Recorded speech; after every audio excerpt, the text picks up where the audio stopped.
देखो last class में क्या क्या पढ़ाया गया था, 3 टॉपिक पढ़ाया गया था, जैसा जैसा मैं अभी बता रहा था। मैं सबसे पहले पढ़ा था समलम चतुर्भुज के बारे में। तो समलम चतुर्भुज क्या होता है? एक ऐसा चतुर्भुज जिसमें एक युग्म सम्मुख भुजा की समांतर हो, है ना। एक युग्म समांतर होने चाहिए। अच्छा, ट्रांसवर्सल लाइन के बारे में अगर आपका कोई डाउट है तो क्लास के एंड में पूछ लेना, ठीक है। क्लास के एंड में उसको डिस्कस कर लेंगे। चलो, तो ट्रेपेजियम यानी समलम चतुर्भुज कैसे बनाओगे?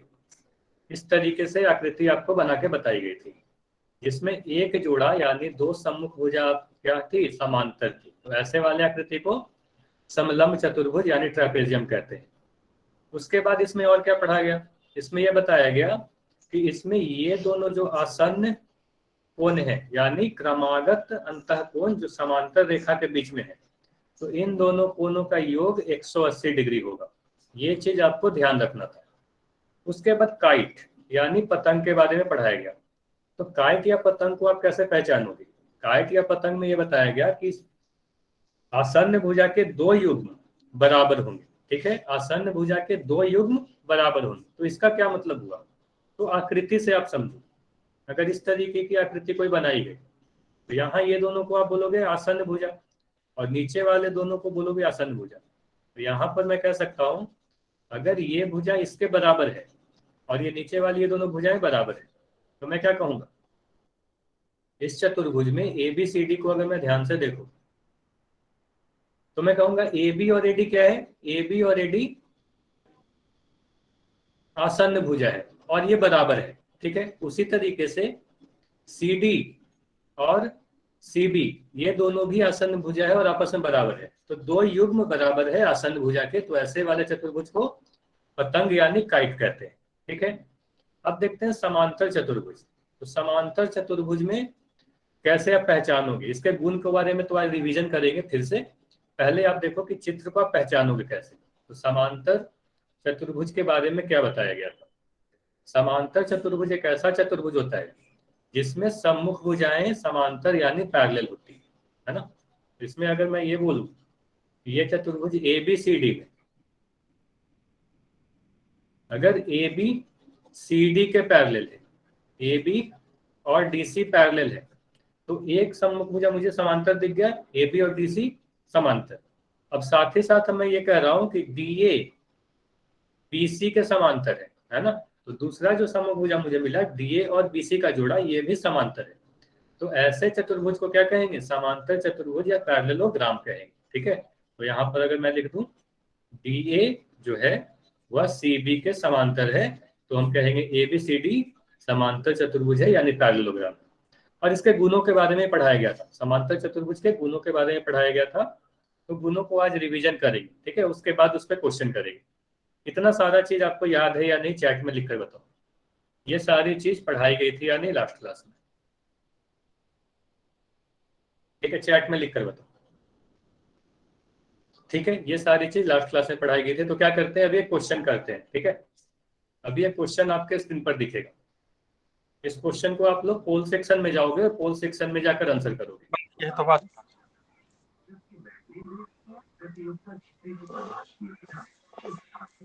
अच्छा, माइक बंद कर दें। गणेश, गणेश शंकर के नाम से जो ही बच्चा है,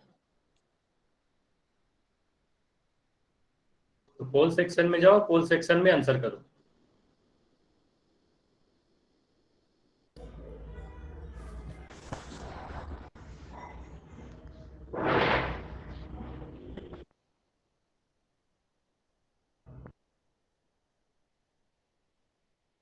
अच्छा, माइक सभी लोग बंद रखा करो।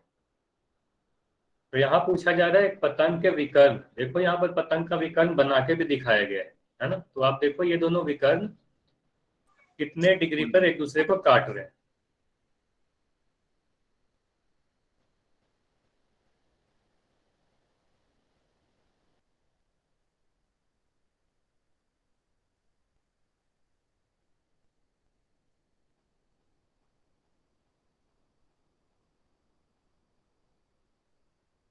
पोल सेक्शन में जाओ और आंसर करो।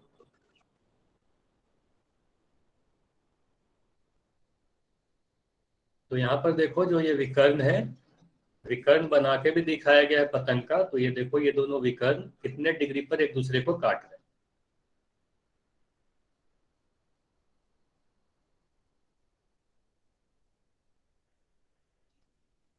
काफी आसान सा क्वेश्चन है और आंसर अब तक जितने बच्चों का आया काफी का आंसर सही भी आया।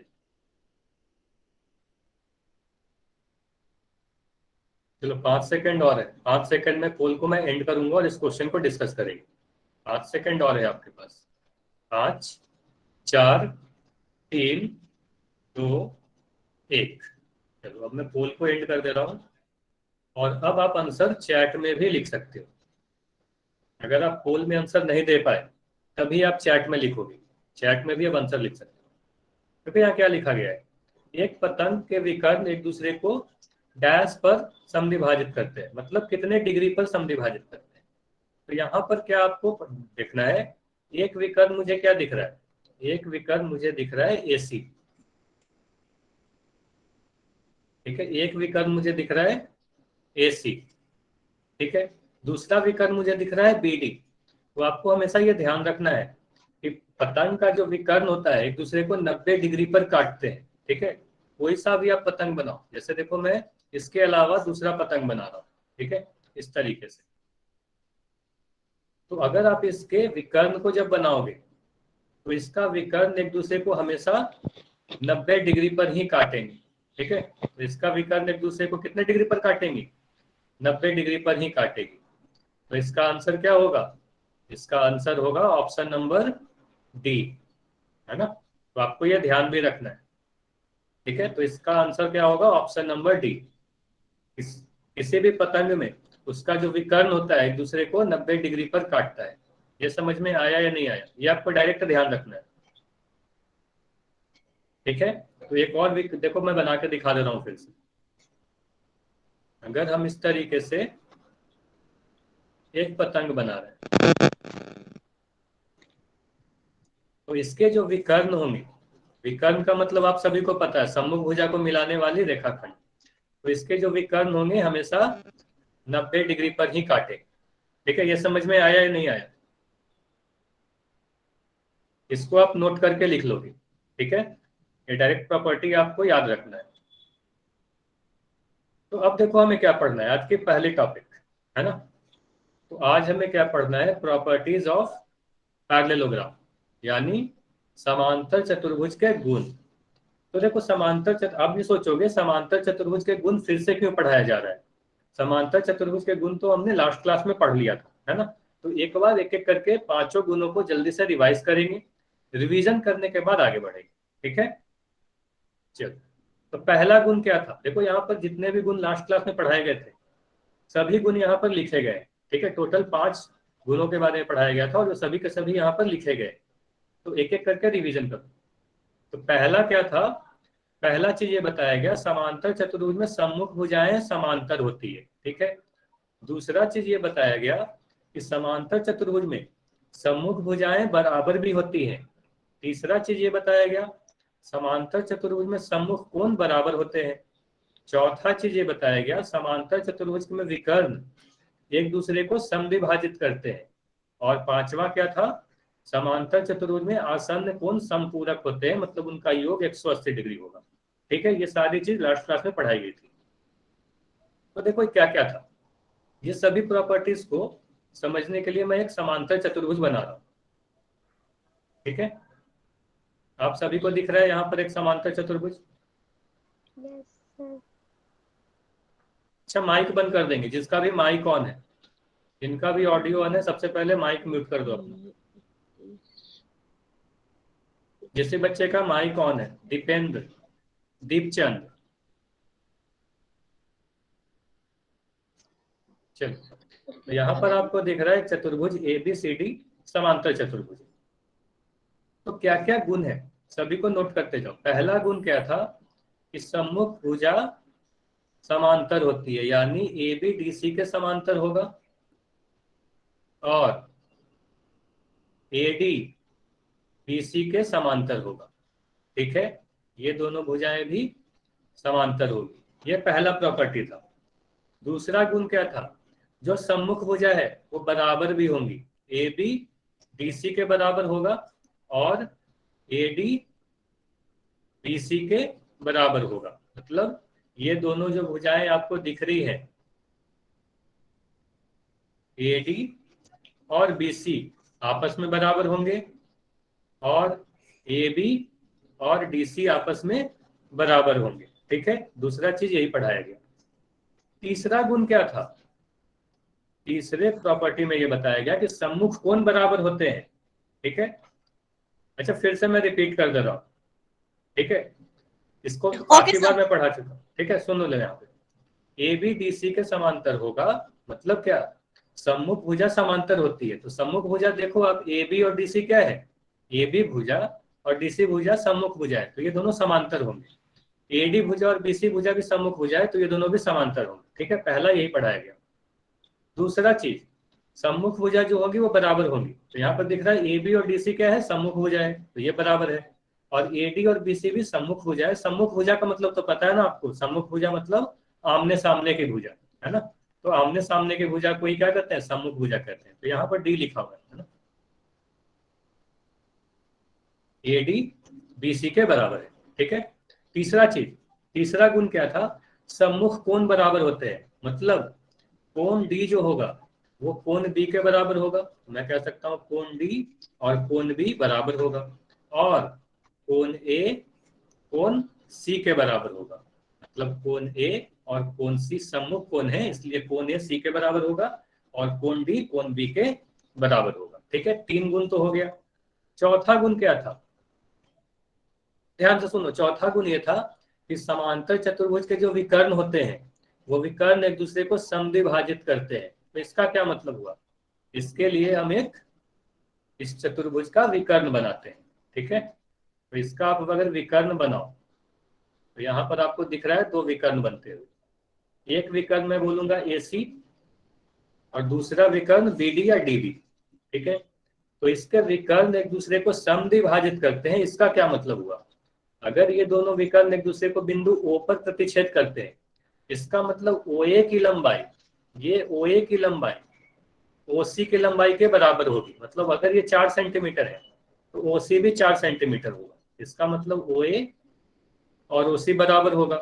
साथ ही साथ अगर मैं कह रहा हूँ ओ बी की लंबाई 5 सेंटीमीटर है तो ओ डी की लंबाई भी 5 सेंटीमीटर होगी, है ना? मतलब ओ बी किसके बराबर होगा? ओ डी के बराबर होगा। तो ओ ए ओ सी के बराबर और ओ डी ओ बी के बराबर होगा। चौथा प्रॉपर्टी यही था, चौथा गुण यही था। पांचवा गुण क्या था? पांचवा गुण में यही लिखा हुआ था कि आसन्न कोण जो होते हैं वो संपूरक होते हैं। तो आसन्न कोण संपूरक होने का क्या मतलब हुआ? एडजेसेंट एंगल या आसन्न कोण जो हो गए उनको जब जोड़ोगे तो 180 डिग्री मिलेगा। ठीक है, तो उसके लिए हम लोग एक और समांतर चतुर्भुज बना लेते हैं। ठीक है, इस चतुर्भुज को आप देखिए, अगर मैं यहाँ पर एक समांतर चतुर्भुज बना लूं, फिर से इसका नाम ए बी सी डी ही दे दे रहा हूँ। ठीक है, ए बी सी डी। तो इसमें जितने भी आसन्न भुजा आपको दिख रहे हैं, सॉरी आसन्न कोण जो दिख रहे हैं, उनके योग 180 हो जाएगा। मतलब अगर मैं कोण ए और बी को जोड़ू तो आप बोलोगे कोण ए और कोण बी का योग 180 डिग्री होगा। फिर कोण बी और सी भी आपको आसन्न कोण दिखेगी। ठीक है, कोण बी और कोण सी को आप देखोगे तो ये दोनों भी आसन्न कोण है, ये और ये। तो कोण बी और सी को भी जोड़ोगे तो 180 डिग्री मिलेगा। अब कोण सी और डी को देखो, कोण सी और कोण डी, तो इन दोनों को भी आप जोड़ोगे तो इनका भी योग 180 डिग्री ही मिलेगा। कोण सी और डी का भी योग 180 डिग्री मिलेगा क्योंकि ये भी आसन्न कोण है। और आखिरी क्या बच गया? कोण डी और ए। तो कोण डी और ए को जब जोड़ोगे, कोण ये वाला और ये वाला, कोण डी और ए को भी जब आप जोड़ोगे तो इनका भी योग 180 डिग्री ही मिलेगा। ठीक है, तो जितने भी आसन्न कोण होंगे, ध्यान दीजिएगा, जितने भी आसन्न कोण होंगे उनको जोड़ोगे तो उनका योग 180 मिलेगा। तो हम कह सकते हैं यह सभी संपूरक कोण होते हैं। तो ये पांचों प्रॉपर्टी यहाँ पर लिखा हुआ था। इसी सभी पांचों प्रॉपर्टी को मैं यहाँ पर समझा दिया आप सभी, और ये लास्ट क्लास में भी कराया था, आज भी ये रिवीजन हो गई। ये सारी बात समझ में आई या नहीं आई ये बताओ। अगर सारी चीज समझ में आ गई है तो अभी क्वेश्चन करेंगे, लगातार कुछ क्वेश्चन करेंगे। आप सभी को पोल में जाकर आंसर करना है। चलो ठीक है, सर। चलो अभी आपको एक क्वेश्चन दिख रहा है ना? तो अभी क्वेश्चन को ध्यान से पढ़ो और आंसर करो पोल सेक्शन में। चैट को मैं अभी बंद कर रहा हूँ।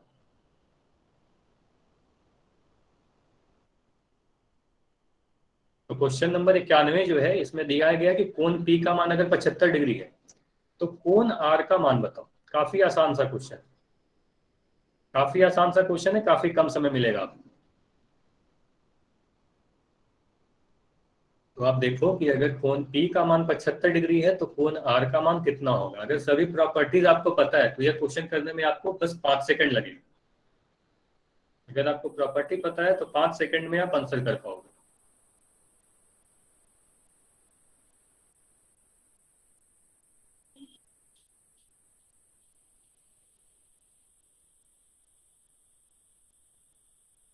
अच्छा, अभी काफी कम बच्चों के आंसर क्यों आए हैं? ये तो काफी आसान सा क्वेश्चन है, जल्दी से जाओ पोल में आंसर करो।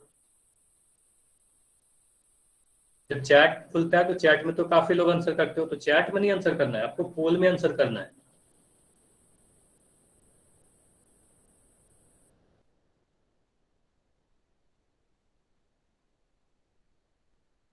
चलो 5 सेकंड और रुक रहा हूँ, 5 सेकंड में पोल को मैं एंड कर दूंगा। 5 4 3 2 1। ठीक है, पोल को मैं एंड कर रहा हूँ और अब चैट ओपन है। चलो अब समझते हैं। अगर मुझे कहा गया कि यह एक समांतर चतुर्भुज है, पी क्यू आर एस क्या है? एक समांतर चतुर्भुज है। कोण P का मान 75 डिग्री दिया गया है। अब कोण R का मान बताओ। तो कोण R का मान कितना होगा? मुझे साफ दिख रहा है कोण P और कोण R कैसे कोण है? कोण P और कोण R सम्मुख कोण है ना? ये सम्मुख कोण है या नहीं है? तो आप बोलोगे हाँ, ये दोनों तो सम्मुख कोण है। सम्मुख कोण मतलब आमने सामने के कोण, है ना? और समांतर चतुर्भुज में सम्मुख कोण कैसा होता है? तो सम्मुख कोण के बारे में अभी तो बताया गया कि समांतर चतुर्भुज में सम्मुख कोण यानी आमने सामने के कोण बराबर होते हैं। तो मैं क्या कहूंगा? कोण P और कोण R दोनों ही बराबर हो जाएंगे। तो कोण P अगर 75 डिग्री का है तो कोण R भी 75 ही डिग्री का होगा। तो हमारा आंसर क्या होगा? ऑप्शन नंबर ए होगा। ये समझ में आया या नहीं आया? काफी आसान था, आपको बस प्रॉपर्टी पता होना चाहिए। ठीक, सम्मुख कोण बराबर होते हैं। कौन से ट्रिक से हो सकता है? इसमें ट्रिक की कोई जरूरत नहीं है कविता, इसमें ट्रिक की कोई जरूरत नहीं है। बस आपको यह देखना है, ये तो काफी आसान है ना, कि अगर ये 75 डिग्री है तो कोण आर भी 75 होगा, क्योंकि सामने वाला कोण है। तो सम्मुख कोण बराबर होते हैं, अगर इतना पता है तो आपको कोई ट्रिक की थोड़ी जरूरत है ना? काफी आसान सा था। तो इसका आंसर क्या होगा? Option A. ठीक है, इतना समझ में आ गया? तो अब लोग एक और क्वेश्चन करते हैं, है ना? तो फिर से क्वेश्चन आपको दिख रहा है, और जब जैसे अभी आंसर किया फिर से पोल सेक्शन में जाओ और आंसर करो।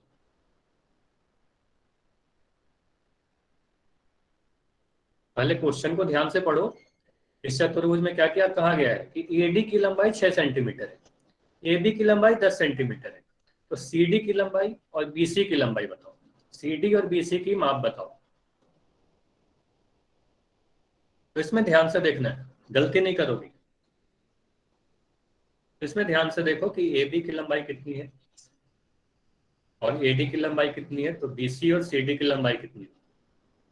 सभी ऑप्शन को ध्यान से देखना है।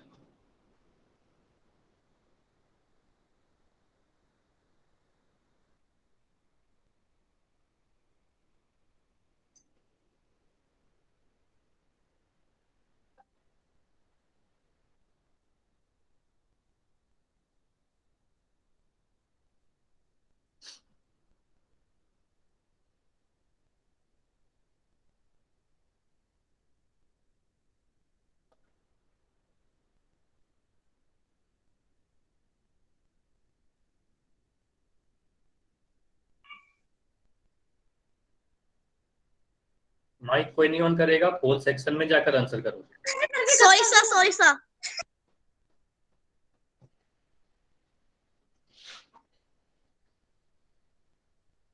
चलो 5 सेकंड और रुक रहे हैं, 5 सेकंड में पोल को मैं एंड कर दूंगा। 5 4 3 2 1। ठीक है, पोल को मैं अब एंड कर रहा हूं और अब चैट में भी आप आंसर लिख सकते हो। चैट को मैं ओपन कर, चलो तो यहां पर अब समझते हैं। तो समांतर चतुर्भुज एबीसीडी में क्या दिया गया है? एडी की लंबाई 6 सेंटीमीटर दी गई है, मतलब एडी की लंबाई मुझे दिख रही है 6 सेंटीमीटर। एबी की लंबाई 10 सेंटीमीटर दी गई है, मतलब एबी की लंबाई 10 सेंटीमीटर। अब आपसे क्या पूछा जा रहा है? सीडी और बीसी की लंबाई बताओ, मतलब ये वाली भुजा और ये वाली भुजा की लंबाई आपसे पूछी जा रही है। ठीक है, तो मुझे क्या पता है, सिर्फ और सिर्फ आपको इतना पता होना चाहिए कि समांतर चतुर्भुज में सम्मुख भुजा बराबर होते हैं। फिर से बता रहा हूं, सम्मुख भुजा क्या होते हैं, बराबर होते हैं, मतलब आमने सामने की भुजा बराबर होती है। तो अगर मैं कह रहा हूं ए बी की लंबाई 10 सेंटीमीटर दी गई है, तो ए बी के सामने यानी सम्मुख भुजा क्या है, सी डी है, तो सी डी की लंबाई भी 10 सेंटीमीटर हो जाएगी, है ना। उसी तरीके से अगर ए डी की लंबाई 6 सेंटीमीटर है, तो ए डी के सामने जो भी भुजा है सम्मुख भुजा, बी सी की लंबाई भी 6 सेंटीमीटर हो जाएगी। तो हम क्या कर सकते हैं, सी डी की लंबाई मुझे मिल गई 10 सेंटीमीटर और सी बी यानी बी सी की लंबाई मिल गई 6 सेंटीमीटर। अब आप सभी ऑप्शन को देखो, अब आप क्या करोगे, सभी ऑप्शन को देखोगे। तो हम सबसे पहले ऑप्शन ए को देखते हैं। तो ऑप्शन ए में दिया गया सी डी 8 सेंटीमीटर, जबकि सी डी तो 10 सेंटीमीटर है, तो यह हमारा आंसर नहीं होगा। इस वाले ऑप्शन को देखेंगे तो सी डी 6 सेंटीमीटर दिया गया, जबकि यह भी नहीं होगा। अगर ऑप्शन डी को देखोगे तो यहाँ भी सी डी की लंबाई 6 सेंटीमीटर दी गई है, इसलिए अभी नहीं आंसर होगा। तो ऑप्शन सी में दिख रहा है सी डी 10 सेंटीमीटर और बी सी 6 सेंटीमीटर, जो हमें यहाँ पर भी मिला था। हम क्या कहेंगे, सही आंसर क्या होगा, ऑप्शन नंबर सी हो।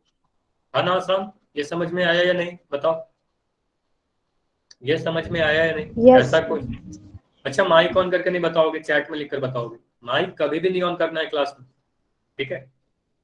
ठीक है, काफी आसान था। अब ऐसा क्वेश्चन आएगा तो आप लोग कर लोगे। चलो एक और क्वेश्चन करते हैं, ठीक है।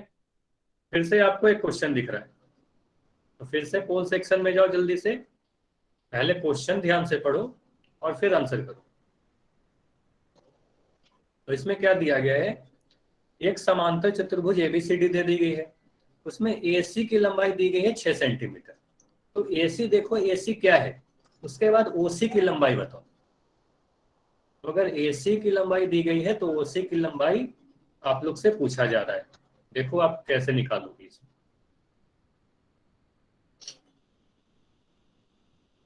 तो अगर आपको समांतर चतुर्भुज के सारे प्रॉपर्टीज पता है तो ये सारे क्वेश्चन आप काफी आसानी से कर पाओगे।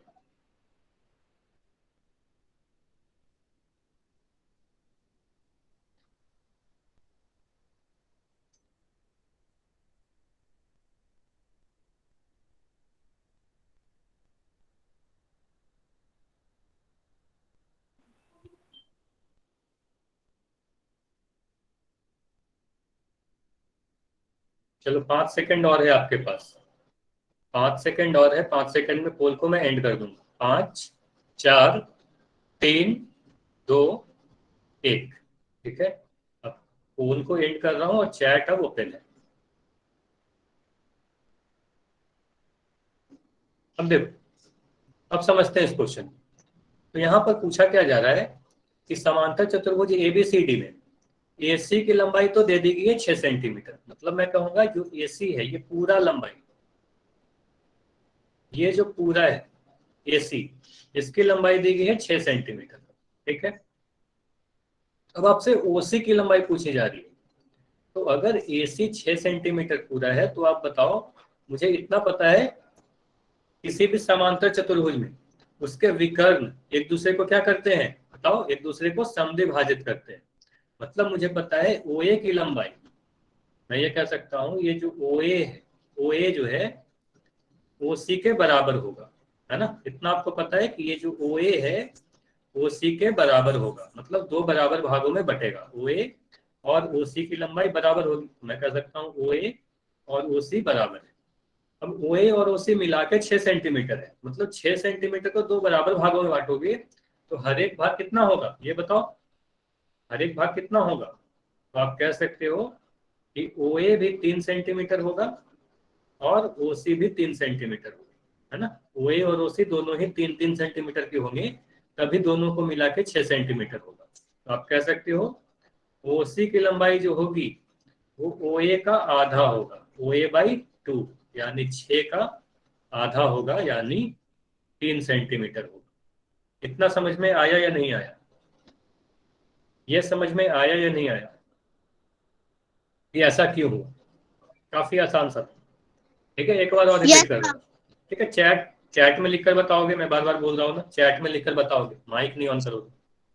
चलो हाँ, एक बार और समझा दे रहा हूँ, ठीक है, सुन लो ध्यान से। अगर मैं यहाँ पे बोल रहा हूँ आपको प्रॉपर्टी कौन सा लगाना है, विकर्ण वाला प्रॉपर्टी अभी बताया ना, किसी भी समांतर चतुर्भुज में उसका जो विकर्ण होता है एक दूसरे को समद्विभाजित करते हैं, मतलब बराबर बराबर भागों में बांटते हैं। मतलब OA की लंबाई और OC की लंबाई बराबर बराबर होगी। तो अगर ये पूरा लंबाई 6 सेंटीमीटर है तो OA 3 सेंटीमीटर होगा और OC भी 3 सेंटीमीटर होगा। मतलब कह सकते हैं OC की जो लंबाई होगी वो AC का आधा होगा, यानी 6/2 यानी 3 सेंटीमीटर होगा। तो हमारा आंसर क्या होगा, ऑप्शन नंबर बी होगा। ठीक है, इसी तरीके से हमने ऑप्शन बी मार्क किया। ठीक है, ऐसा क्वेश्चन भी अगर आपके पास आए तो आप भी ये कर लोगे। ठीक है, अब एक क्वेश्चन मैं आप सभी से पूछ रहा हूँ, चैट में लिखोगे। अभी जो क्वेश्चन पूछ रहा हूँ उसका आंसर आप चैट में लिखोगे। अगर OD की लंबाई 4 सेंटीमीटर है तो मुझे BD की लंबाई बताओ। BD की लंबाई बताओ, ये पूरा BD की लंबाई बताओ। अगर OD की लंबाई 4 सेंटीमीटर है तो BD की लंबाई कितनी होगी? हाँ, बिल्कुल सही आंसर आ रहा है। BD की जो लंबाई होगी वो 8 सेंटीमीटर होगी, है ना। तो BD की जो लंबाई होगी वो 8 सेंटीमीटर होगी, क्योंकि आपको पता है 4 सेंटीमीटर OD है तो OB भी 4 सेंटीमीटर हो जाएगा। तो BD कितना हो जाएगा, BD 4 + 4 यानी 8 सेंटीमीटर होगा। इतना सभी को समझ में आ गया, है ना? हाँ या ना, चैट में लिखकर बताओ ये सारे क्वेश्चन समझ में आए या नहीं आए। चलो, ये सारे क्वेश्चन काफी आसान थे और सभी को समझ में आ गया। तो ये सारे क्वेश्चन करने का क्या मतलब है कि हमने सभी प्रॉपर्टीज को अच्छे से समझ लिया। ठीक है, सभी प्रॉपर्टीज पे एक एक क्वेश्चन आ गए। ठीक है, तो अब हम लोग अगला टॉपिक पढ़ते हैं, है ना। अब हमारा अगला टॉपिक क्या है, तो समांतर चतुर्भुज के कुछ प्रकार के बारे में पढ़ेंगे। समांतर चतुर्भुज तो आपने समझ लिया, अब ध्यान से सुन। समांतर चतुर्भुज तो आपको पता है कि अगर सम्मुख भुजा समांतर होंगी, कोई ऐसा चतुर्भुज जिसमें सम्मुख भुजा समांतर है, तो ऐसे चतुर्भुज को क्या कहेंगे, समांतर चतुर्भुज कहेंगे। ठीक है, अब समांतर चतुर्भुज के कुछ अलग अलग प्रकार हैं। जैसे हमने चतुर्भुज पढ़ा, तो चतुर्भुज में अलग अलग प्रकार पढ़ रहे हैं। ठीक है, पहला चतुर्भुज पढ़ा समलम चतुर्भुज, फिर समांतर चतुर्भुज, और भी अलग अलग प्रकार के चतुर्भुज के नाम आपको बताए गए थे, सम चतुर्भुज, पतंग, आयत, वर्ग, सभी के नाम आपको बताए गए थे। तो अब हमें देखना है कि समांतर चतुर्भुज के भी कुछ प्रकार होते हैं। तो समांतर चतुर्भुज में 3 चतुर्भुज आता है, पहला आयत, दूसरा वर्ग और तीसरा समचतुर्भुज। तो ये जो तीनों नाम आपको दिख रहे हैं, ध्यान से सुनिएगा, जो तीनों नाम आपको दिख रहे हैं, आयत, वर्ग और समचतुर्भुज, ये तीनों के तीनों ही समांतर चतुर्भुज होते हैं। ठीक है, समांतर चतुर्भुज के ही ये सभी प्रकार हैं।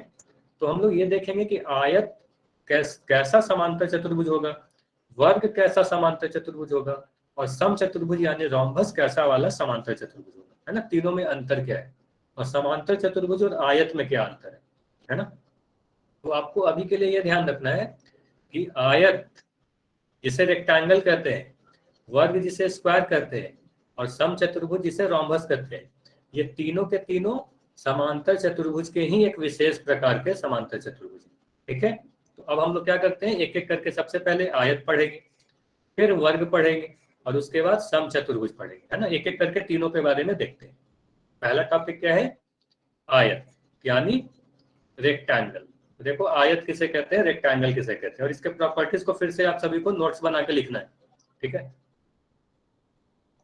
अब देखो, आयत एक समांतर चतुर्भुज होता है। तो अगर सिर्फ आप इतना पढ़ोगे, ठीक है, बस इतना लाइन को आप पढ़ो, तो इससे हमें क्या समझ में आ रहा है कि जो भी आयत होगा, आवाज कम है, सभी लोग बताओ आवाज कम है क्या, किसी को आवाज नहीं जा रही? यस सर, हमें नहीं आ चैट रही। में लिखकर बताओगे कोई, माइक, ठीक है, आवाज आ रही है, अच्छा ठीक है, सभी को आ रही है। तो आप जिसको कम लग रहा है एक बार लेफ्ट करके ज्वाइन हो जाओ। ठीक है, एक बार लेफ्ट करके ज्वाइन हो जाओ।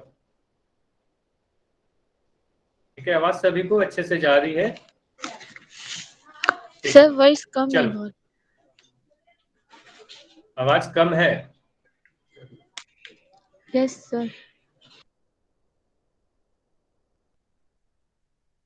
अभी भी कम है क्या? No sir. No sir. चलो ठीक। अच्छा माइक कोई नहीं ऑन करेगा, जो भी मैं क्वेश्चन पूछता हूँ चैट में लिखोगे। चलो अब समझते हैं, ठीक है। चलो, तो आयत क्या है? एक तरीके का समांतर चतुर्भुज ही होता है। सबसे पहले ये देखना कि जो भी आयत होगा वह एक प्रकार का समांतर चतुर्भुज ही होगा, जिसमें सभी प्रत्येक कोण समकोण होते हैं, यानी 90 डिग्री के कोण होंगे। ठीक है, सभी कोण 90 डिग्री के होंगे। देखो इसे उदाहरण से समझते हैं, मतलब चित्र बना के समझते हैं। तो सबसे पहले मैंने एक समांतर चतुर्भुज बना लिया, जो अभी आप पढ़ रहे थे। ठीक है, तो आप बताओ यहाँ पर जो चित्र आपको दिख रहा है, इसे आप आयत बोलोगे क्या? हाँ या ना? चैट में लिखकर बताओ, यह एक आयत है क्या? यस या नो? तो इसे आप आयत नहीं बोलोगे, इसे क्या बोलोगे? समांतर चतुर्भुज बोलोगे। ठीक है, अब क्या करते हैं, इसको हम कुछ इस तरीके से बनाते हैं। ठीक है, ध्यान से देखना। अगर मैं इसे, इस बी वाले को, यहाँ पर देखो, ये जो कोण आपको दिख रहा है, यह कोण 90 डिग्री नहीं है, यह भी कोण 90 डिग्री नहीं है, यह भी कोण 90 डिग्री नहीं है, और ये भी कोण 90 डिग्री नहीं है। तो किसी समांतर चतुर्भुज में अगर सभी कोण को मैं 90 डिग्री का बना दूं, ठीक है, अगर इसमें सभी कोण को मैं कुछ इस तरीके से बना दूं, है यह भी समांतर चतुर्भुज ही, लेकिन इसके सभी कोण क्या है? 90 डिग्री के हो गए। ठीक है, अगर मैं कह रहा हूं कि ये सभी कोण जो है 90 डिग्री के हैं, तो ऐसे चतुर्भुज को क्या बोलेंगे? यह जो है यह आयत है। ठीक है, तो इस वाले चतुर्भुज को क्या कहेंगे? आयत है। तो यहां पर अगर ए बी सी डी अगर मैं पूछूं, तो इसे आप बोलोगे आयत। ये समझ में आया या नहीं आया? इसी समांतर चतुर्भुज में अगर सभी को 90 डिग्री के हो जाए तो आयत मिल जाएगा आपको। ठीक है, चलो अब मैं आपसे पूछ रहा हूं, ए बी सी डी जो आपको दिख रहा है, यह समांतर चतुर्भुज है या नहीं है? यस या no? A B C D जो दिख रहा है, यह समांतर चतुर्भुज है या नहीं है? तो हाँ, यह एक समांतर चतुर्भुज है। वेरी गुड, आप सभी के आंसर सही आ रहे हैं। तो जितने भी आयत होंगे, स्टार मार के लिख लो, जितने भी आयत होंगे वो सभी एक समांतर चतुर्भुज होते हैं। जो भी आयत होंगे, every rectangle is a parallelogram. ठीक है, जितने भी आयत होंगे सभी एक समांतर चतुर्भुज होंगे, लेकिन सभी समांतर चतुर्भुज आयत नहीं होते। ठीक है, तो ये समझ में आया। तो अगर एबीसीडी की बात करो तो आप देखो, जितना भी समांतर चतुर्भुज के गुण थे, वो सभी गुण इस आयत के भी होंगे। ठीक है, जो भी समांतर चतुर्भुज के गुण थे वो सभी गुण आयत में भी होंगे, क्योंकि सभी आयत एक समांतर चतुर्भुज भी होता है। ठीक है, चलो, तो यही चीज यहाँ पर आपको लिखा हुआ दिख रहा है कि आयत में क्या होता है, ए बी समांतर होगा बीसी के, ये दोनों भुजा समांतर होगी, क्योंकि समांतर चतुर्भुज है तो सम्मुख भुजा तो समांतर होनी ही है। ये दोनों भी समांतर होंगे, मतलब एडी बीसी के समांतर है। ठीक है, तो ये सम्मुख भुजा तो समांतर होगी क्योंकि समांतर चतुर्भुज है। साथ ही साथ इसके सभी कोण जो होंगे वो 90 डिग्री के होंगे। तो कोण ए, कोण बी, कोण सी और कोण डी, सभी कोण 90 डिग्री के होंगे। ठीक है, तो ये चीज आपको ध्यान रखना है कि आयत में सभी कोण 90 डिग्री के होंगे। चलो, उसके बाद आपको क्या ध्यान देना है कि जितने भी गुण थे, याद है वो क्या लिखा है, क्योंकि आयत एक समांतर चतुर्भुज होता है, तो आयत में समांतर चतुर्भुज के सभी गुण होते हैं। ठीक है, सभी गुण कहने का क्या मतलब हुआ? अभी 5 गुण आपको पढ़ाया गया था ना, 5 गुण अभी अभी आपको पढ़ाया गया था। हाँ, इसमें अपोजिट एंगल बराबर होते हैं, अभी अभी आपको बताया जाएगा मर्जी। ठीक है, अभी आपको बताया जाएगा। ठीक है, ध्यान से बस सुनते जाओ। तो यहाँ पर क्या लिखा है कि चूंकि आयत एक समांतर चतुर्भुज होता है, तो इसलिए आयत के सभी गुण, समांतर चतुर्भुज के सभी गुण इसमें भी होंगे। सभी गुण का मतलब क्या हुआ? 5 गुण। तो पांचों गुण को देखो। ठीक है, एक बार रिवाइज हो जाएगा। अच्छा, माइक बंद कर दो, जो भी बच्चा माइक ऑन रखा है माइक बंद कर दो। चलो ठीक है, अब देखो सभी गुण को देखो यहाँ पे सही हो रहा है या नहीं। तो सबसे पहले समांतर चतुर्भुज के सभी गुण को देखो। पहला गुण क्या था? सम्मुख भुजा समांतर होती है। तो मैं क्या कहूंगा, यहाँ पर भी दिख रहा है ए बी और सी डी समांतर है, मतलब बी सी ए डी के समांतर है। ये वाला इसके समांतर। श्वेता, चलो ठीक है, तो मैं क्या कर रहा हूँ, ए बी और सी डी क्या है? समांतर है। ए डी और BC समांतर है। क्यों? ये समांतर चतुर्भुज थे तो सम्मुख भुजा तो समांतर होनी है। सम्मुख भुजा बराबर भी होती है। समांतर चतुर्भुज में क्या पढ़ाया गया कि सम्मुख भुजा बराबर होती है, तो आयत में भी सम्मुख भुजा बराबर होगी। तो मतलब इसमें क्या हम लिख सकते हैं, AB CD के बराबर है और AD BC के बराबर है। मतलब AB CD के बराबर है और BC AD के बराबर है। मतलब सम्मुख भुजा बराबर होते हैं। ठीक है, इतना चीज समझ में आ गया। उसके बाद ये समझ, सर एक कंफ्यूजन है। हाँ बताओ क्या कंफ्यूजन है, बताओ। चलो, अगर कंफ्यूजन है तो पूछ लो, कंफ्यूजन क्या है। कुछ नहीं सर, समझ में आ गई। कुछ नहीं। चलो ठीक है, यहां पर देखो समांतर चतुर्भुज में क्या बोला गया कि सम्मुख कोण बराबर होते हैं। तो इसमें भी देखो कोण ए और सी बराबर दिख रहे या नहीं, तो आप बोलोगे हाँ कोण ए और सी दोनों ही 90 डिग्री के कोण है, तो सम्मुख कोण बराबर है। ठीक है, तो समांतर चतुर्भुज के सभी गुण यहाँ पर भी लगेगी। ठीक है, ये समझ में आया। विकर्ण के बारे में क्या पढ़ाया गया था कि विकर्ण एक दूसरे को समद्विभाजित करते हैं, तो यहाँ भी इसके जो विकर्ण होंगे, बस बोलने का मतलब ये है कि जो भी समांतर चतुर्भुज के गुण हैं वो यहाँ पर भी सही होंगे, तो इसके जो विकर्ण होंगे वो एक दूसरे को समद्विभाजित करेंगे। ठीक है, उसके बाद और कौन सा गुण पढ़ाया गया, एक गुण ये बताया गया था कि आसन्न कोण का योग 90 डिग्री होगा। तो ये कोण और ये कोण को जोड़ो, अगर 90 डिग्री 90 डिग्री, तो ये दोनों को जोड़ने पर कितना मिलेगा, 180 डिग्री। मतलब आसन्न कोण का योग 180 मिलता है ना। मतलब 90 और 90 को जोड़ोगे तो 180 मिल जाएगा। हम कह सकते हैं आसन्न कोण का योग भी 180 मिल रहा है, तो आसन्न कोण संपूरक भी है। तो ये सभी गुण यहाँ पर भी लगे। तो ये तो समझ में आ गया कि समांतर चतुर्भुज के जितने भी गुण हैं वो सभी गुण आयत में भी होंगे। इसके अलावा आपको क्या जानना है, तो इसके अलावा आपको ये जानना है इस आयत में सभी कोण 90 डिग्री के होंगे। ये तो डेफिनेशन में ही आपको बता दिया गया कि सभी कोण 90 डिग्री के होंगे। ठीक है, समांतर चतुर्भुज में जरूरी नहीं था कि ये सभी कोण 90 डिग्री के हों। ठीक है, यहाँ पर सभी कोण 90 डिग्री के हों। उसके अलावा आपको क्या जानना है, उसके अलावा विकर्ण के बारे में जानना है। ठीक है, आयत में दोनों विकर्ण बराबर होते हैं, ये सबसे इंपॉर्टेंट एक एक्स्ट्रा चीज आपको ध्यान रखना है। देखो इसको मैं समझाता हूं। अगर मैं एक यहां पर समांतर चतुर्भुज बना रहा हूं, ठीक है, और यहां पर मैं एक आयत बना दे रहा हूं।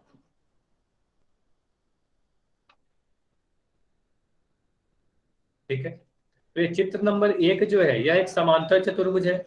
चित्र नंबर 2 क्या है, यह एक आयत है। ठीक है, तो इसमें अगर आप विकर्ण बनाओगे, ध्यान से सुनना, अगर विकर्ण बनाओगे तो ये दोनों की लंबाई बराबर नहीं होगी। अगर मैं यहाँ पर लिख रहा हूँ PQRS,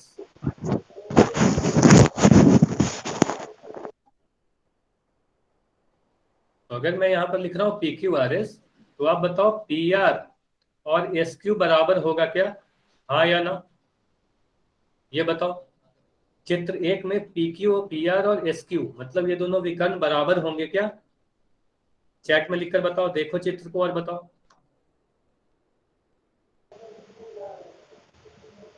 बराबर नहीं होंगे। ठीक है, यहाँ ध्यान दीजिएगा, बराबर नहीं होंगे। ठीक है, तो समांतर चतुर्भुज में उसके विकर्ण बराबर नहीं होते हैं बराबर, ये जरूरी नहीं है।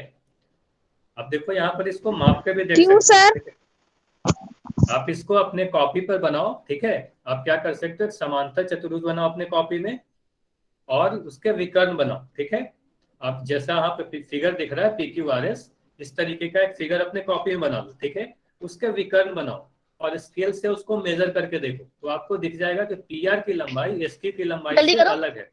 SQ की लंबाई बड़ी दिखेगी, PR की लंबाई ये छोटी क्या कर रही दिखेगी। हो? ठीक है, बता रही हूँ। अच्छा माइक बंद रखो। कौन बच्चा है जो अपना माइक ऑन रखा है, मैं क्लास से रिमूव कर दूंगा उसे। अब मैं नहीं बताऊंगा कि आपको म्यूट रखना है, सीधे मैं क्लास से रिमूव कर दूंगा, फिर क्लास ज्वाइन भी नहीं कर पाओगे आप। अगर किसी का माइक ऑन मिला, अब मैं म्यूट नहीं करूंगा, सीधे क्लास से रिमूव कर दूंगा और आप आज के बाद क्लास भी नहीं कर पाओगे। फिर माइक एकदम नहीं ऑन करना है। कोई भी आपको डाउट हो आप चैट में लिखोगे। चलो, तो यहां पर मैं क्या कर रहा हूं, समांतर चतुर्भुज में इसके विकर्ण जरूरी नहीं है कि बराबर होंगे, लेकिन अगर मैं आयत बना रहा हूं ABCD, अगर मैं ABCD एक आयत बना रहा हूं तो ABCD में क्या कहूंगा, इसके जो विकर्ण होंगे ये बराबर होंगे। अब अपने कॉपी पे एक आयत बना के देखो और आयत बना के उसके विकर्ण बनाओ और विकर्ण को माप के देखो, तो विकर्ण इसके बराबर होते हैं। ठीक है, तो यहां पर आपको ये समझ में आएगा, यहां पर जो मुझे दिख रहा है AC और BD आपस में बराबर दिख रहे हैं। तो इसका क्या मतलब हुआ, समझ में आया? इसका मतलब ये समझ में आया कि आयत के जो विकर्ण होते हैं वो बराबर होते हैं। अगर चारों 90 डिग्री के कोण बन रहे हैं तो वहां पर उसके विकर्ण बराबर होंगे। ठीक है, ये समझ में आ गया? ठीक है, अब मैं फिर से एक क्वेश्चन पूछ रहा हूँ, आप लोग यहाँ पर बताओगे। अगर मैं इस तरीके से एक आकृति बना रहा हूँ,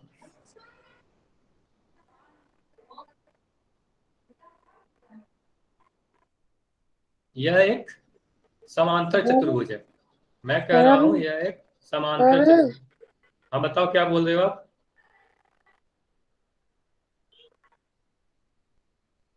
कुछ बोलना है क्या आपको?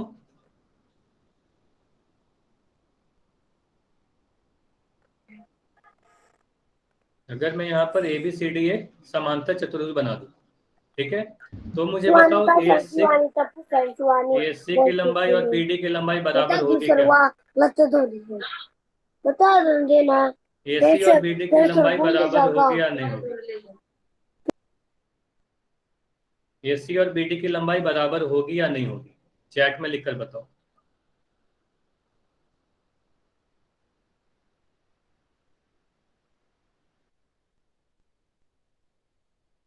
म्यूट नहीं, मैंने क्लास से रिमूव कर दिया है, एक बच्चे को क्लास से रिमूव कर दिया है। अगर आप लोग भी आप करोगे तो आपको भी रिमूव कर दिया जाएगा।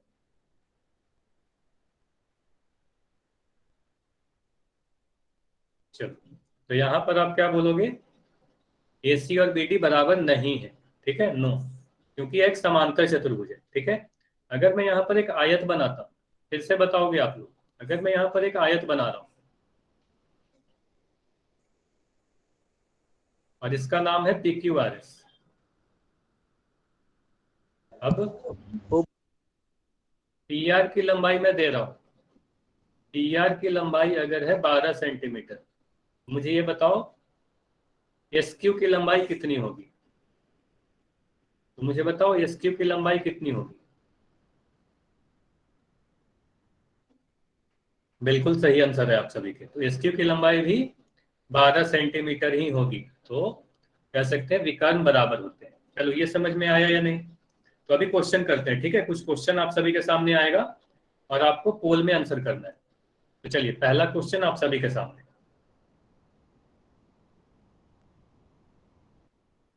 पहला क्वेश्चन आप सभी के सामने है। क्वेश्चन को पहले ध्यान से पढ़ो, फिर पोल सेक्शन में जाओ और पोल सेक्शन में आंसर करो। अब आपको पोल में क्वेश्चन दिख रहा होगा। अगर AD और AB की लंबाई दी गई है तो आपसे ये पूछा जा रहा है CD की लंबाई और BC की लंबाई बताएं। CD और BC की लंबाई बताएं, और उसके पहले ये दिया गया है कि ABCD एक आयत है, यानी रेक्टेंगल है।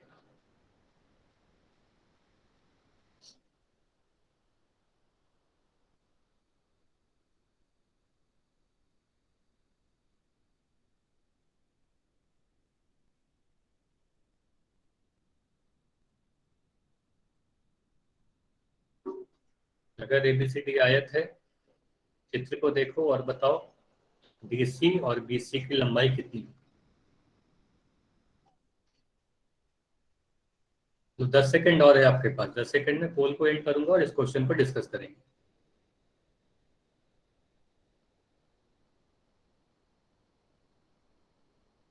5 सेकंड और है, आखिरी 5 सेकंड और है आपके पास।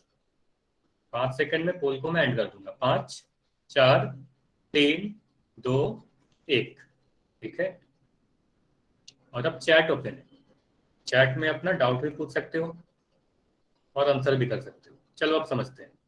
तो यहाँ पर क्या दिया गया, ABCD क्या है? सबसे पहले पढ़ के ये पता चला कि ABCD एक आयत है। ठीक है, AD की लंबाई 3 सेंटीमीटर दी गई है, मतलब AD की लंबाई 3 सेंटीमीटर पता है। ए बी की लंबाई 6 सेंटीमीटर दी गई, ए बी 6 सेंटीमीटर है, तो आपसे सी डी यानी ये वाली भुजा और बी सी यानी ये वाली भुजा की लंबाई पूछी जा रही है। अब क्वेश्चन कितना आसान है, आप ये कह सकते हो कि किसी भी आयत में सम्मुख भुजा बराबर होती है ना, सम्मुख भुजा बराबर होती है। तो सम्मुख भुजा बराबर होने का क्या मतलब हुआ, ए बी अगर 6 सेंटीमीटर है तो सी डी भी 6 सेंटीमीटर हो जाएगी, और अगर ए डी 3 सेंटीमीटर है तो बी सी भी 3 सेंटीमीटर हो जाएगी। मतलब सम्मुख भुजा यानी आमने सामने की भुजा बराबर होंगे। तो समांतर चतुर्भुज हो या आयत हो, इन दोनों में सम्मुख भुजा क्या होती है, बराबर होती है, आमने सामने की भुजा बराबर होती है। हमारा आंसर क्या होगा, सी डी 6 सेंटीमीटर। तो सभी ऑप्शन को देखो तो हमें दिख रहा है पहला ऑप्शन में सी डी 6 सेंटीमीटर, ठीक है। बीसी की लंबाई 3 सेंटीमीटर, तो बीसी की लंबाई 3 सेंटीमीटर, इसलिए यही हमारा सही उत्तर हो जाएगा, ऑप्शन नंबर ए, ठीक है। बाकी किसी ऑप्शन को हम देखेंगे भी नहीं, हम सीधे कह देंगे हमारा ऑप्शन नंबर ए इस क्वेश्चन का सही आंसर होगा, ठीक है। ये समझ में आया या नहीं आया, ये बताओ, ये समझ में आया या नहीं आया।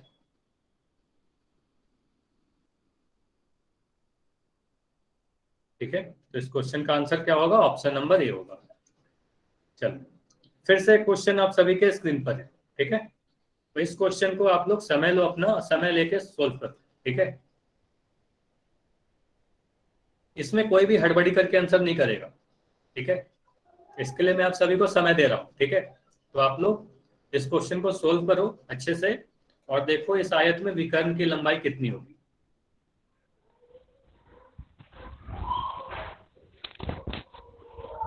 अगर किसी दो भुजा की लंबाई 3 सेंटीमीटर और 4 सेंटीमीटर है तो आयत के विकर्ण की माप बताएं।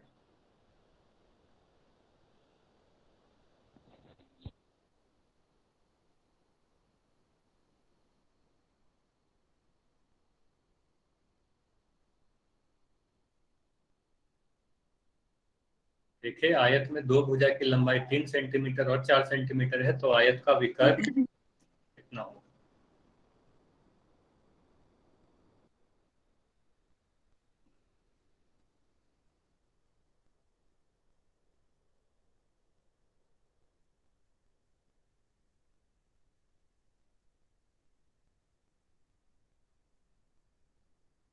सभी लोग, अच्छा माइक नहीं ऑन करना है, जैसे ही सभी के आंसर होंगे मैं खुद एंड करके डिस्कस करूंगा।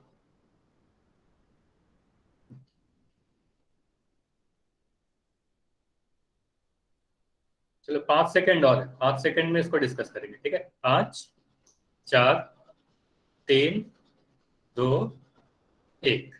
चलो अब देखते हैं इसका सही सॉल्यूशन क्या है।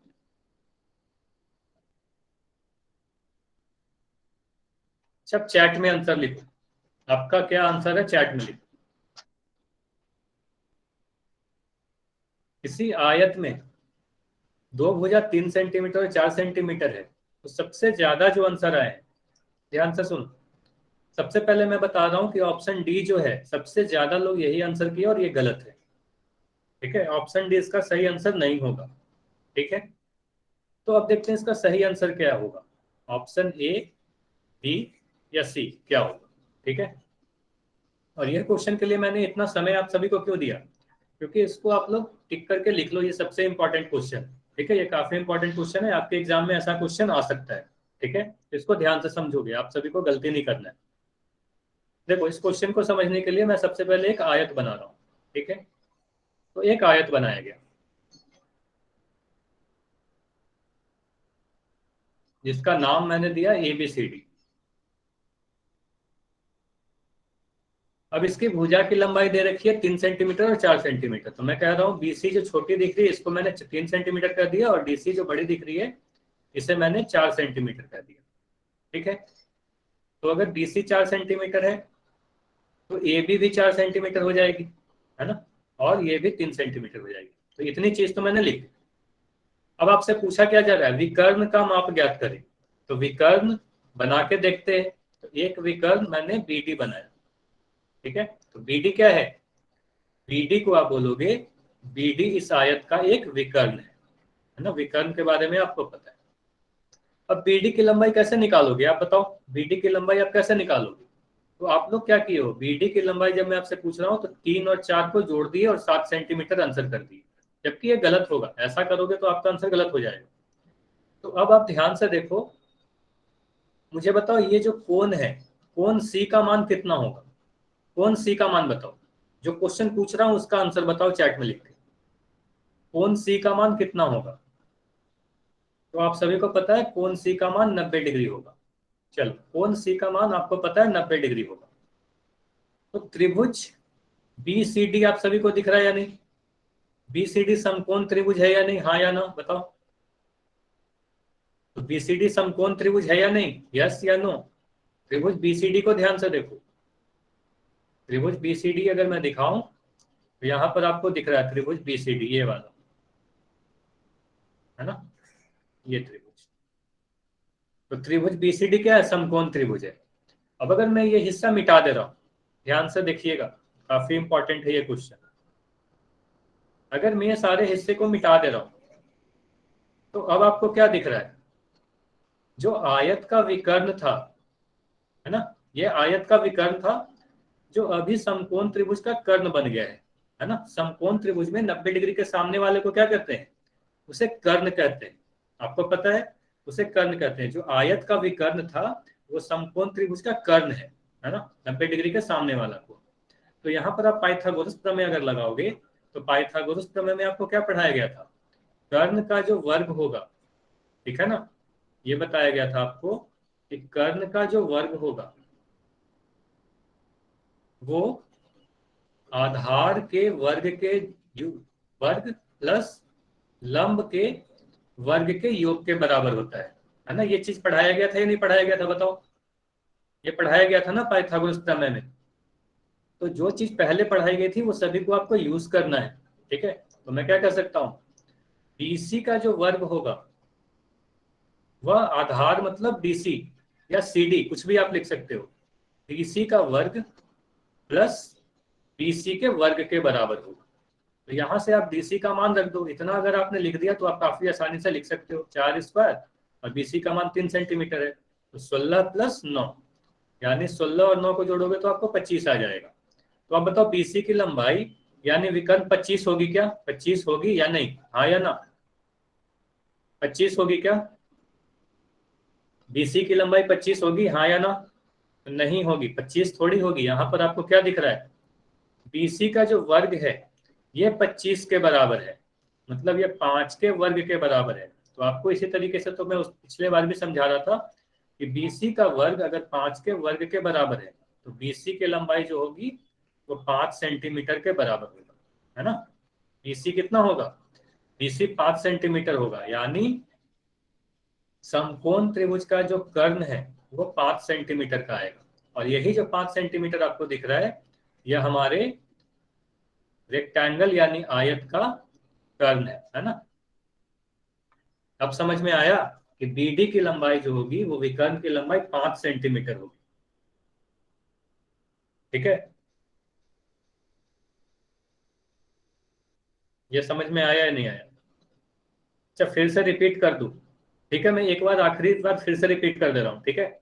ओके विजय, ठीक है, ये क्वेश्चन काफी इंपॉर्टेंट है, फिर से मैं एक बार रिपीट कर दे रहा हूँ, जल्दी जल्दी रिपीट करूंगा, ध्यान से सुन लो। चलो, मैं कह रहा हूं एक हमारे पास आयत है, ठीक है, और ये क्वेश्चन काफी इंपॉर्टेंट है इसलिए मैं फिर से बता भी दे रहा हूं। इसका मैंने लिख दिया नाम ABCD, ठीक है। अब आपसे दिया जा रहा है कि इसकी जो भुजाएं की लंबाई है 3 सेंटीमीटर और 4 सेंटीमीटर है, इतना तक तो क्वेश्चन में दिया गया। अब आपसे पूछा जा रहा है विकर्ण की लंबाई बताओ, तो मैंने इसके लिए एक विकर्ण बना दिया, तो विकर्ण ये है, ठीक है। तो BD को क्या कहेंगे, BD को कहेंगे हमारा जो आयत है उसका यह एक विकर्ण है, ठीक है, BD को विकर्ण कहा। चलो, अब हम क्या जानते हैं, जो भी चीज अब तक आप पढ़ चुके हो उसको आपको यूज करना है, बस उन सभी को आपको यूज करना है। तो मैं क्या कर रहा हूं, आपसे पूछ रहा हूं यह कोण कितने डिग्री का होगा, कोण C का मान कितना होगा, तो आप बोलोगे कोण C का मान 90 डिग्री है। अगर कोण C का मान 90 डिग्री है तो ये जो त्रिभुज आपको दिख रहा है, त्रिभुज ये जिसे मैं अभी काले कलर का बना रहा हूँ, त्रिभुज BCD है ना, त्रिभुज बीसीडी आपको कैसा त्रिभुज दिखेगा? समकोण त्रिभुज दिखेगा। क्यों समकोण त्रिभुज दिखेगा? क्योंकि इसका एक कोण 90 डिग्री का है। अब 90 डिग्री के सामने वाले भुजा को आप क्या कहते हैं? 90 डिग्री के सामने वाले भुजा को आप कर्ण कहते हो। ठीक है, तो मैं ये कहना चाह रहा हूं कि त्रिभुज बीसीडी का जो कर्ण है यानी बीडी, वो हमारे आयत का विकर्ण है ना। तो जो कर्ण है वो आयत का विकर्ण, तो आप कर्ण निकाल दो या विकर्ण निकाल दो, बात तो बराबर होगी। तो हम बीडी की लंबाई निकालने के लिए पाइथागोरस प्रमेय यानी पाइथागोरस थ्योरम लगा रहे हैं। तो पाइथागोरस थ्योरम क्या था? कर्ण का जो वर्ग होगा वो आधार का वर्ग प्लस लंब का वर्ग के बराबर होगा। यह पाइथागोरस प्रमेय है, आपको पता होना चाहिए। ठीक है, अब सभी के मान रख देते हैं। कर्ण के बारे में क्या है? कर्ण है हमारा बीडी, तो हमने यहाँ पर बीडी का स्क्वायर लिख दिया। आधार का मान कितना है? आधार 4 सेंटीमीटर है, तो यहाँ पर मैंने 4 का वर्ग लिख दिया। लंब का मान कितना है? 3 सेंटीमीटर, तो मैंने यहाँ पर 3 का वर्ग लिख दिया। अब इस इक्वेशन को आप सोल्व कर लो। 4 का वर्ग 16 होता है, 3 का वर्ग 9 होता है। 16 और 9 को जोड़ोगे तो 25 मिल जाएगा। अब मैं आपसे ये पूछ रहा हूँ, विजय आप बताओगे 25 किसी नंबर का वर्ग है क्या? 25 किसी नंबर का वर्ग है क्या? और है तो किस नंबर का है? किस नंबर का है बताओ? तो 5 का है। वेरी गुड, 5 का वर्ग है। तो आप 25 को क्या लिख दोगे? 25 को 5 का वर्ग लिख दोगे। तो यहां से मैं बीडी की लंबाई क्या बोलूंगी? बीडी का स्क्वायर जो है वो 5 के वर्ग के बराबर है। तो बीडी का वर्ग अगर 5 के वर्ग के बराबर है तो बीडी का जो लंबाई होगा वो 5 हो जाएगा। दोनों तरफ हम लोग वर्गमूल ले लेते हैं, है ना। दोनों तरफ आप वर्गमूल ले लेते हो। इस तरीके से मैं दोनों तरफ अगर वर्गमूल ले लूं तो हमें बीडी की लंबाई 5 सेंटीमीटर मिल जाएगी, है ना। तो बीडी की लंबाई क्या मिल गई? 5 सेंटीमीटर। और बीडी ही हमारे आयत का क्या है? विकर्ण है। हम क्या कहेंगे? हमारा आंसर क्या होगा इस क्वेश्चन का? हमारा आंसर होगा विकर्ण की लंबाई 5 सेंटीमीटर। इतना समझ में आया या नहीं आया, अब बताओगे? Yes sir. चलो, अगर इतना समझ में आ गया तो आज की क्लास इतना ही रखेंगे। ठीक है, आज की क्लास को हम लोग इतना ही तक रखते हैं।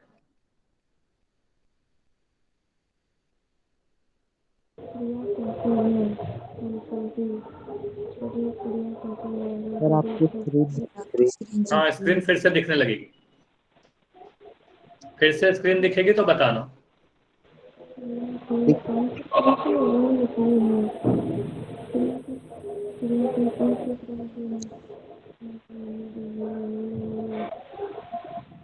ठीक है, चलो। अच्छा, माइक बंद कर दो। जो भी बच्चा अपना माइक ऑन रखा है, श्वेता माइक बंद रखोगे? चलो ठीक है, तो आज की क्लास हम लोग इतना ही तक रखते हैं। तो अभी आप लोग होमवर्क नोट करो। अभी भी कोई भी लेफ्ट करके नहीं जाएगा, अभी होमवर्क नोट करोगे। तो अभी आपके स्क्रीन पर जो क्वेश्चन दिख रहा है ये सारा, ये सभी आपको होमवर्क करना है। ठीक है, तो एक्सरसाइज 5.2, 6.1 और 6.2 ये तीनों ही आपका होमवर्क है।